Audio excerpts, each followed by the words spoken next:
My name is Emma, and I started with Women World of Boxing, I guess in February, and I sought out Teresa. I looked for her because I was looking for something.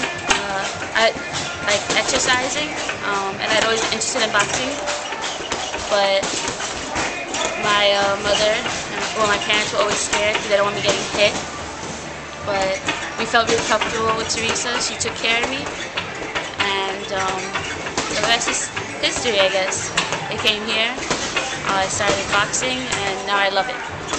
So I'm really grateful, and my mom's really happy because I've never really come home with a bruise. So it's great. It's a wonderful program, and I encourage everyone to try it. All women, all over the tri-state area.